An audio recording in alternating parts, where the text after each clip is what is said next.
এই পৃথিবীতে সর্বশ্রেষ্ঠ সর্বশেষ মহান নবী মহামানব হিসেবে প্রেরণ করেছেন, যার পরে আর কোনো পয়গাম্বার নবী অবশ্যই এই পৃথিবীতে আগমন করেন নাই, এখনো নেই, ভবিষ্যতেও নবী আসার কোনো সম্ভাবনা আছে নাকি? নাই। আমরা সেই নবীর উম্মত হতে পেরে আমরা খুশি না বেজার? আমরা খুশি, আলহামদুলিল্লাহ। আমি নিজেও খুশি। এত সুন্দর একটা বরকত মাহফিল। আল্লাহ নবী বলেন, কালা নবী সাল্লাল্লাহু আলাইহি ওয়াসাল্লাম ইজা মারাতু রিয়াজুল জান্নাহ ফারদাউ কালা মা রিয়াজুল জান্নাহ কালা হিলাকুল জিকির। নবীজি বলছেন, তোমরা যখন জান্নাতে রিয়াজুল জান্নাতের আশেপাশে চলাফেরা করো, ফারদাউ সেখানে ঘোরাঘোরা বাদ দিয়ে বসে যাও। কালা মা রিয়াজুল জান্নাহ। সাহাবাগণ আরজ করলেন, ইয়া রাসূলুল্লাহ, রিয়াজুল জান্নাতটা কি? নবীজি বললেন, কালা নবী সাল্লাল্লাহু আলাইহি ওয়াসাল্লাম, নবী বললেন, হিলাকুল জিকির, যেখানে কুরআনুল হাকিম থেকে আলোচনা করা হয়, আমার রাসূলের জীবন সম্পর্কে আলোচনা করা হয়, বিভিন্ন সেমিনারে ইসলামী আলোচনা করা হয়, জিকির আজকার করা হয়, কোরআন তেলাওয়াত করা হয়, সেটা হলো রিয়াজুল জান্নাহ। সুবহানাল্লাহ। তাহলে কি আপনি বিশ্বাস হয়? আমার তো মনে হয় জান্নাতের মধ্যে কোনো গন্ডগোল আছে। এখানে কি গন্ডগোল আছে? এখানে গন্ডগোল। তাহলে আল্লাহ রাসূল বলছেন একটা রিয়াজুল জান্নাহ, বিশেষ হয়। দেখবেন বাইরে আমার বন্ধুগণ বসুন বসুন, লক্ষ লক্ষ টাকা খরচ করবে, বসে না দাঁড়িয়ে থেকে চানাচুর চাবায়, দুষ্টামি করে না? কিন্তু দেখেন রহমতের জায়গা, আল্লাহ রাসূলের কথা কিভাবে বাস্তব সত্য হয়। একজনও হট্টগোল নাই, কেউ চানাচুরও খায় না, দাঁড়িয়ে চিল্লাচিল্লি করে না, সব বসে যায়। তাহলে এই জান্নাতের মানুষ কেন আসে? লাভ কি? লাভ আছে না? নবীজি বলছেন যে বুখারী শরীফে লেখা আছে, যখন এরকম কোরআনের মাহফিল হয়, জমিনে যখন কোরআনের মাহফিল হয়, ফেরেশতারা, রহমতের ফেরেশতারা চতুর্দিক থেকে মাহফিলের চতুর্দিকে দণ্ডায়মান হয়ে যায়। এবার এই ফেরেশতারা মাহফিলের চতুর্দিক দিকে দেখে একদম করে আরশে আজিম পর্যন্ত আল্লাহ তাআলার দরবারে চলে যান। আল্লাহ পাক বলবেন, ফেরেশতারা তোমরা কেন এখানে এসছো? কি খবর নিয়ে এসছো? সহিহ বুখারী শরীফে লেখা আছে, আল্লাহ পাক বলবেন, ও আমার ফেরেশতারা, জমিনে কি খবর নিয়ে এসছো? তোমরা কেন এসছো? এবারে ফেরেশতারা বলবেন, রব্বুল আলামিন ঐতিহ্যবাহী রামসার গাতি মাদ্রাসার উন্নয়ন করবে এই তাফসীরুল কোরআন মাহফিলে শত শত মানুষ, হাজার হাজার মানুষ তারা এসে বসে গেছে। তারা তোমার কোরআনের কথা শুনে, তাসবিহ তাহলিল করে, তোমার নামে জিকির করে। এবার আল্লাহ রাব্বুল আলামিন বলবেন, ও ফেরেশতারা, আমার বান্দারা আমার কোরআনের বাণী শুনে, আমার কোরআনের তাফসীর শুনে, আমার রাসূলের হাদিসের ব্যাখ্যা তারা শুনে। কেন তারা শুনে? আমাকে কি তারা কখনো দেখেছে? ফেরেশতারা বলবেন, রব্বুল আলামিন তোমার কুদরতের কসম দিয়ে বলি, না না না, তোমার বান্দারা একদিনের জন্য তোমাকে দেখেন নাই। এবার আল্লাহ পাক প্রশ্ন করবেন, ও ফেরেশতারা, আমার বান্দা আমাকে না দেখে আমার কোরআন আলোচনা শুনে, আমার রাসূলের হাদিস তারা শুনে, কেন তারা শুনে? যদি আমার বান্দারা আমাকে দেখতো, বান্দাদের অবস্থা কেমন হইতো?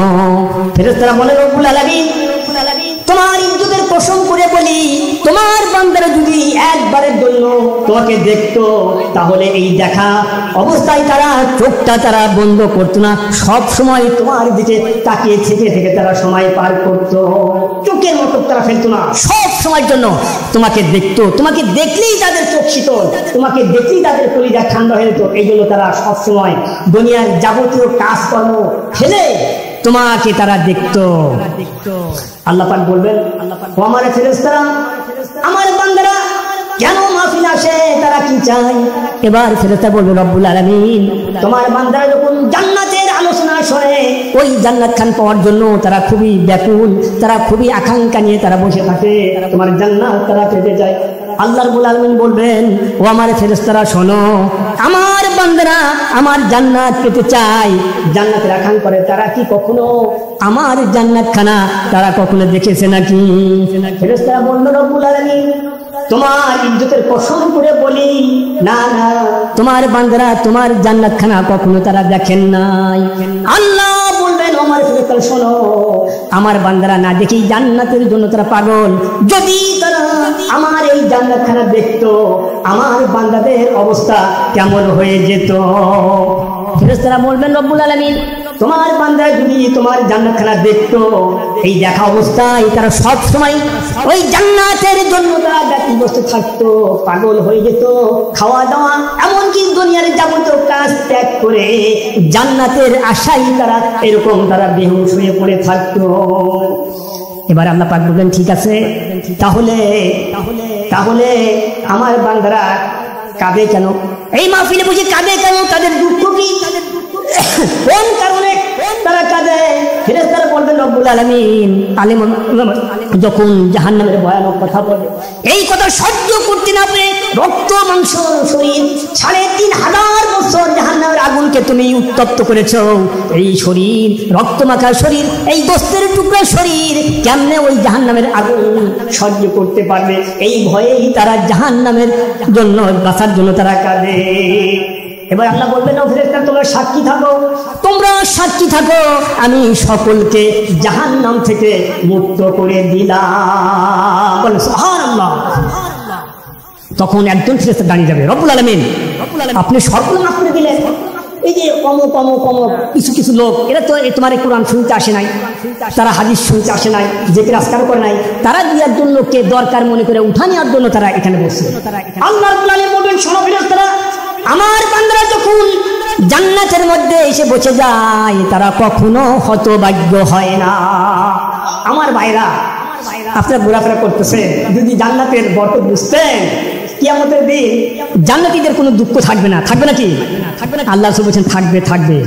জান্নাতীদের দুঃখ একটাই, তারা আফসোস করবে রব্বুল আলামিন আরে কি সর্বনাশ করলাম, বাজে চাষতলে চা খেয়ে গল্প করে ঘন্টায় কাটা দিতাম, ওই টাইমটা যদি সুবহানাল্লাহ আলহামদুলিল্লাহ জিকির করতাম, যদি কোরআন শরীফ তেলাওয়াত করতাম, ভালো ভালো কথা যদি বলতাম, আরো বেশি নেকি হয়তো, জান্নাতখানা আরো উচ্চঙ্গ সিট আমার জন্য বরাদ্দ হয়ে যেত। তারাও আফসোস করবে। এই জন্য এই জান্নাতখানা পেতে গেলে এই জান্নাত বান্দা পাবে। এই জন্য বান্দা যেন জান্নাত পায়, এই জন্য আল্লাহ পাক বান্দাকে একা একা ছেড়ে দেন নাই, বান্দাও পাঠাইছেন, সাথীতে নেতাও পাঠাইছেন, অসংখ্য নবী আলাইহিস সালামকে পাঠিয়ে মানুষদেরকে সতর্ক করার জন্য, হ্যাঁ তার জন্য জান্নাতি হয়, তার জন্য পাপাচার না করে, অশ্লীলতা না করে, সেই জন্য আল্লাহ নবীদের পাঠিয়েছেন যেন একটা মানুষও বলতে না পারে আল্লাহ তোমাকে চিনতাম না, তোমাকে জানতাম না। এই জন্য সকল নবীকে পাঠিয়েছেন এই মিটগাইড দেওয়ার জন্য। সেই নবীরা দাওয়াত দিয়েছেন, এক একটা নবী এক একটা দাওয়াত দিয়েছেন। মূল দাওয়াত হলো লা ইলাহা ইল্লাল্লাহ, আল্লাহ ছাড়া কোনো মাবুদ নাই। এই কথার কি লোক কম? আচ্ছা আল্লাহ পাক বলছেন আমি ওয়ালাকাদ কাররামনা বানি আদম, মানুষকে অত্যন্ত স্নেহ করি। এই জন্য একটা পশু দেখবেন যদি আলগা রাখেন মানুষের ধান খাবে, ফসল নষ্ট করবে না, কিন্তু মানুষও তো অন্যায় করে না? কিন্তু মানুষকে কি দড়িতে বাঁধে কেউ? মানুষকে কেন দড়িতে বাঁধে? মানুষকে বাঁধা হয়, মানুষ অন্যায় করে, কিন্তু মানুষকে বাঁধে কি দিয়া? মানুষকে বাঁধে আল্লাহর নিয়ামতের কিছু কালিমা দিয়া, সেটা হলো কি লা ইলাহা ইল্লাল্লাহ, আল্লাহ ছাড়া কোনো মাবুদ নাই, মুহাম্মদ সাল্লাল্লাহু আলাইহি ওয়াসাল্লাম আল্লাহ রাসূল। এই যে একটা বাউন্ডারি দেওয়া হচ্ছে, খবরদার তোমরা এই কথা বলো না দিয়ার জন্য গড, সৃষ্টিকর্তা বলতে কেউ নাই। আকাশ জমিন লোহ কলম একা একা হয় নাই, এর একটা মালিক আছে না? মালিক অবশ্যই আছে। তো সেই নবীরা আল্লাহ পাকের কথাগুলি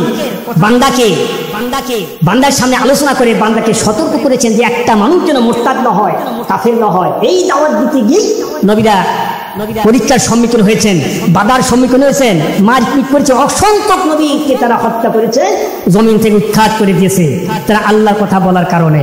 কিন্তু তারপরেও আল্লাহ পাক নবীদেরকে পরীক্ষা সম্মুখীন করেছেন, কোন নবী পরীক্ষা ছাড়া আসে নাই। যেমন আমাদের জাতির পিতা আলাইহিস সালাম থেকে শুরু করে অসংখ্য নবী আলাইহিস সালামকে আল্লাহ পাক তারা দ্বীনের দাওয়াত দিয়েছেন, সঙ্গে সঙ্গে তাদেরকে পরীক্ষাও নিয়েছেন। যেমন এখানে কোরআন কারিমে আসছে, আল্লাহ পাক বলছেন আলিফ লাম মিম আহাসিবান নাসু আইয়ুতরাকু আইয়াকুলু আমান্না ওয়া হুম লা ইয়াফতানুন ওয়ালাকাদ ফাতান্নাল্লাযীনা মিন ক্বাবলিহিম ফালায়ামান্নাল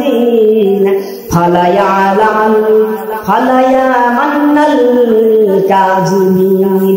আল্লাহ বলেন যে হাসিবান নাস, মানুষ কি মনে করে যে তাদেরকে এমনি, তারা মানুষ কি মনে করে যে হাসিবান নাস আইয়ুতরাকু, আইন ইয়াকুলু আমান্না, মানুষ কি মনে করে যে আমি তো আল্লাহকে বিশ্বাস করি, আল্লাহ একজন আছে, পরকাল আছে, এতটুকু বিশ্বাস করলে কি সে বেঁচে যাবে?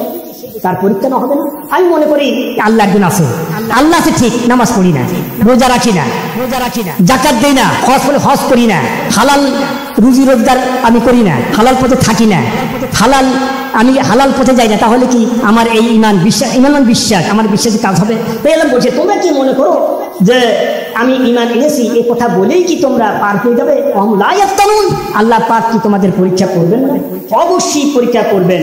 ওয়ালাকাদ ফাতান্নাল্লাযীনা মিন ক্বাবলিহিম ফালায়ালামাল কাযিবিন, তোমাদের পূর্বে যতগুলা মানুষ এসেছেন তাদের মধ্যে নবী এবং নবীর উম্মতগণ সকলকেই আমি পরীক্ষার সম্মুখীন করেছিলাম।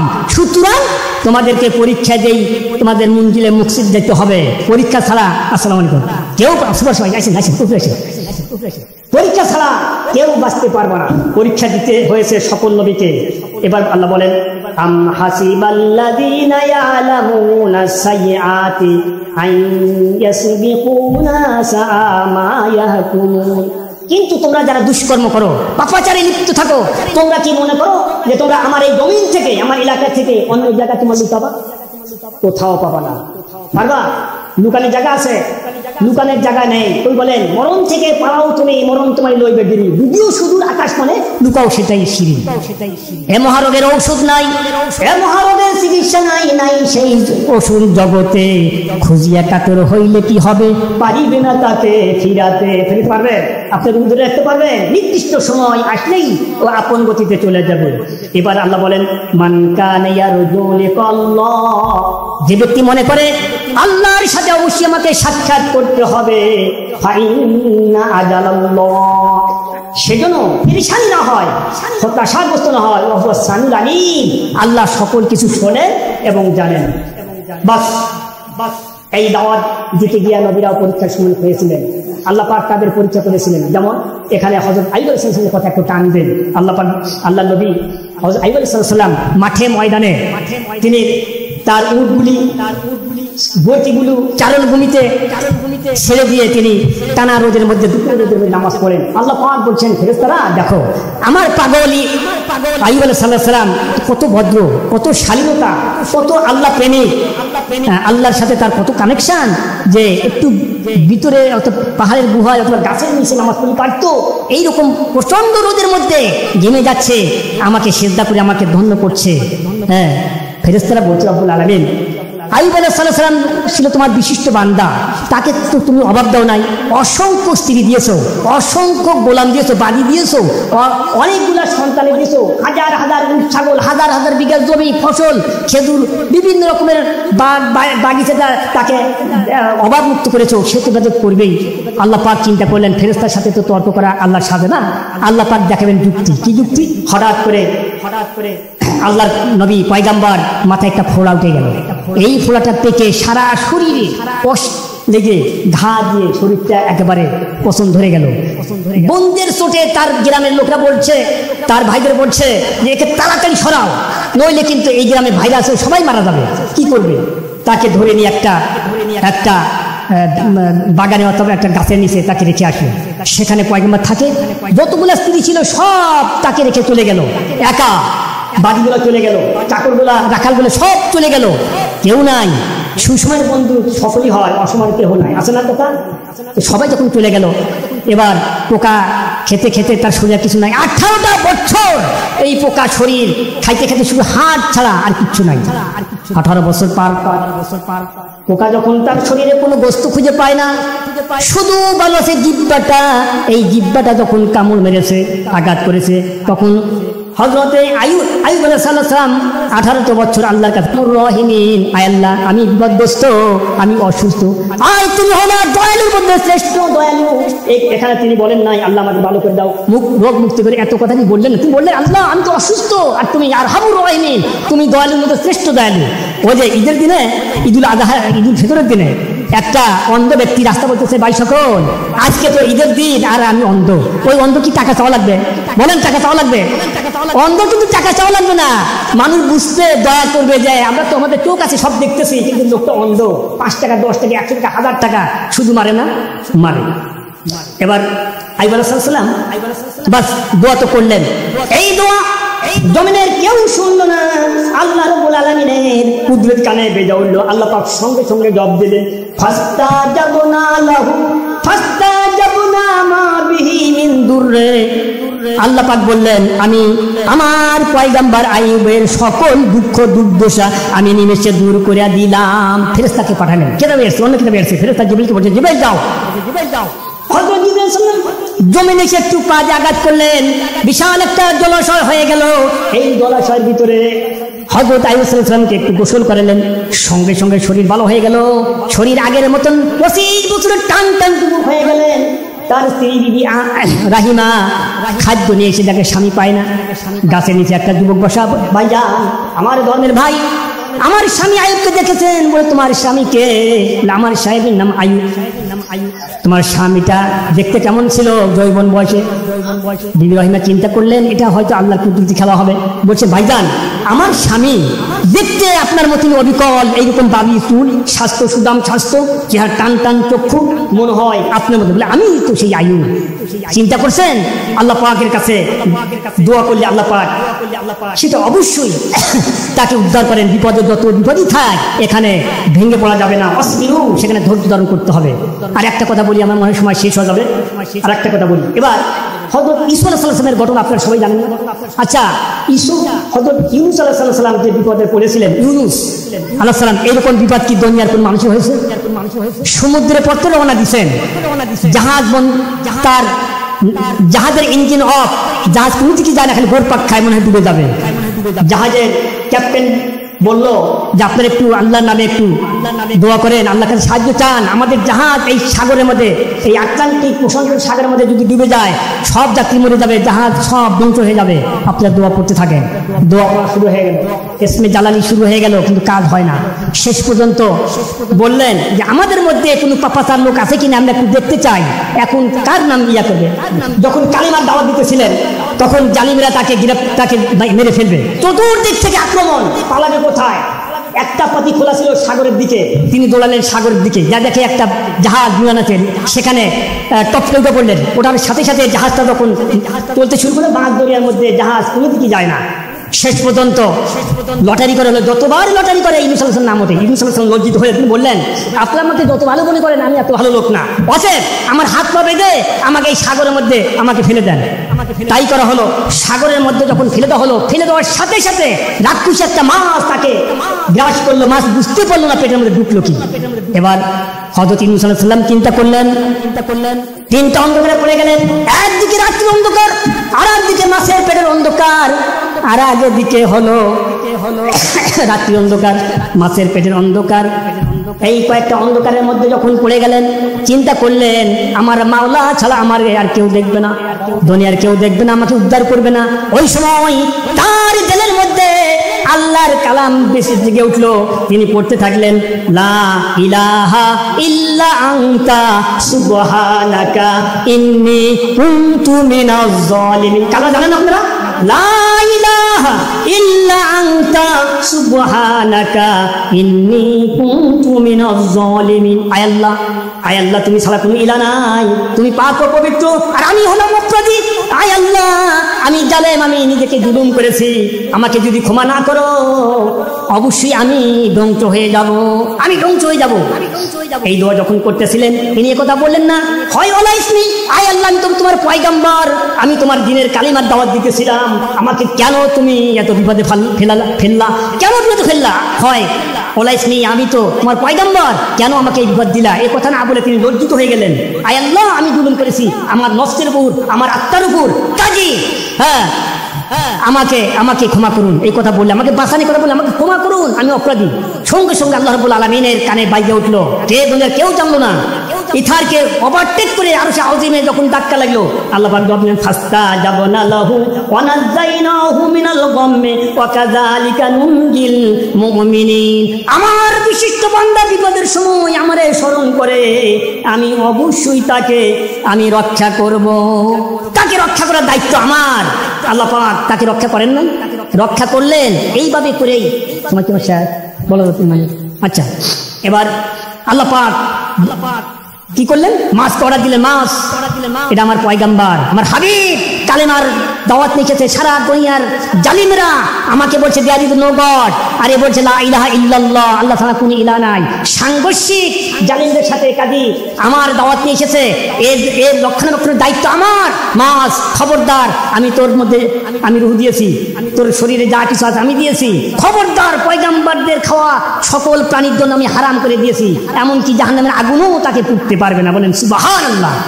এবার আল্লাহ পাক তাকে বাঁচা দিলেন। এবার দেখেন হযরত মুসা আলাইহিস সালামের একটা কথা টাচ দেই, আমি কিছু আয়াত এখানে রিপোর্ট করেছি, আয়াতগুলোতে একদা পাওয়া যায় না, এই জন্য মনেও থাকে না। তো যাই হোক, ফিরাউন ছিল, সে বলছেন আনা রব্বুকুল আলা, আমি হলাম বড় খোদা। দেখেন আচ্ছা ঠিক আছে, সে বলছে আনা রব্বুকুল আলা, আমি হলাম বড় খোদা। আল্লাহ বলছেন ঠিক আছে তুই বড় খোদা, আমি তোকে দেখাচ্ছি। একদিন ফিরআউন তার রাজ দরবারে বসে আছেন মন্ত্রী পরিষদ নিয়ে, এমন সময় কুত্তিকা কয়েকজন জ্যোতিষী বটবটাং ছটন পড়তেছে, যাবো না উত্তল গগনে একটা জ্যোতি, একটা গ্রহ আমি দেখতে পাচ্ছি, উজ্জ্বল গ্রহ, এর দ্বারা প্রমাণ করে বনি ইসরায়েলের মধ্যে এমন একটা শিশুর জন্ম হবে যার শক্তিতে আপনার এই সংসদ ভেঙে খান খান করে দেবে, আপনাকে হত্যা করবে। তখনই সে আইন পাশ করলো সংসদে বসে, আজ থেকে বনি ইসরায়েলের যতগুলা মহিলা নারী পুত্র সন্তান জন্ম দিবে, ভূমিষ্ঠ করাবে, সকলকে হত্যা করতে হবে। এই ফরমান যখন দিল আল্লাহর মেহেরবানিতে হযরত ইব্রাহিম সাল্লাল্লাহু আলাইহি সাল্লাম ওই সময় ছিলেন মায়ের পেটের ভিতরে, কষ্টের মধ্যে থেকে আল্লাহ পাক তাকে দুনিয়াতে নিয়ে আসলেন। এই দুনিয়াতে যখন মুসা আলাইহিস সালাম এসে গেলেন তখন তিনি তাজ্জব হয়ে গেলেন, তিনি শঙ্কা বোধ করতেছেন, আহারে আমার এই সন্তান ফিরআউনের লোক লস্কর এসে মেরেই ফেলবে, যা আমি সন্তানের দুধ পান করবো না। তিনি ওইমান করতেছে, ওইমানকে দুনিয়ার কেউ জানলো না, কিন্তু আল্লাহর কাছে এটা জানা হয়ে গেল। আল্লাহ পাক বলছেন ওয়া আওহাইনা ইলা উম্মি মুসা আন আরদিহি ফাইজা খিফতা আলাইহি ফালকিহি ফিল ইয়াম। মুসারমা, আমি মুসার মায়ের প্রতি ইলহাম করলাম, আমি ইলহাম করলাম যে তুমি তোমার সন্তানকে দুধ পান করাও, কিন্তু তারপরেও বলতে না দুধ পান করবো, এখনই মেরে ফেলবে, আমি এটা সহ্য করতে পারবো না, না আমি সন্তান দুধ পান মরে যায় এমনি যায়, আমি ফিরআউনের লোকের কাছে আমি ধরতে দেবো না। সে বলতে আল্লাহ বলছেন দুধ তুমি পান করাও, এবার দুধ পান করাইতেছে না। সে কিন্তু আল্লাহ বললেন দুধ পান করাও, তাতে যদি তোমার আকাঙ্ক্ষা না মেটে, ভয় ভীতি দূর না হয়, তাহলে ফালকিহি ফিল ইয়ামে, দরিয়া নিক্ষেপ করো, দরিয়া নিক্ষেপ করো। এবারে তিনি কি করলেন, যেহেতু আমাদের দ্বিতীয় বক্তা উনি মেহমান এসে গেছেন, কথা বলাবো না, সহজ বলছে তো 5 মিনিট, তো এবার কি করলেন, দরিয়াতে তিনি ভাসিয়ে দিলেন একটা শক্তি, একটা ডিঙ্গি অথবা একটা বক্সের মধ্যে দিয়ে তিনি বলতেছেন আরে গাঙ্গে কুমিরের ভয়, আর গাঙ্গে বাঘের ভয়, আর দরিয়ায় কুমিরের ভয়, আমি এখন কি করবো। শেষ পর্যন্ত দরিয়াতে দিয়ে দিলেন। দরিয়ার মধ্যে যখন চলতে থাকলো আল্লাহ পাক কিভাবে উদ্ধার করলেন এতটুকু আর বলা যাবে না। শেষ পর্যন্ত তিনি বললেন আল্লাহ বললেন ওয়ালা তাখাফি ওয়ালা তাহজানি ইন্না রুদ্দুহু ইলাইকি ওয়া জাইলুহু মিনাল মুরসালিন। ও পয়গম্বর, ও মুসালমা, তুমি একেবারেই ভয় করো না, ভয় করো আমাকে, আমি অবশ্যই তোমার সন্তানকে উদ্ধার করবো, তুমি যেখানে রাখো না কেন, দরিয়া থেকে আমি উদ্ধার করবো। শুধু উদ্ধারই করবো না, আমি তাকে এই দেশবাসীর জন্য আমি পয়গম্বর আমি মনোনীত করেছি, সে পয়গম্বর হয়ে তোমার সন্তান তোমার কোলেই আমি লালন পালন করবো। বলেন সুবহানাল্লাহ। এবার সন্তান কিভাবে লালন পালন করে আমি আর কথা বলবো না, আমাদের প্রধান দ্বিতীয় মেহমান এসে গেছে, বেয়াদবি নেওয়া যাবে না। আদব রক্ষা করা অবশ্যই জরুরি। যাই হোক, সকলের কাছে আমি আমার সংক্ষিপ্ত কথা আমি এখানে টানছি। আর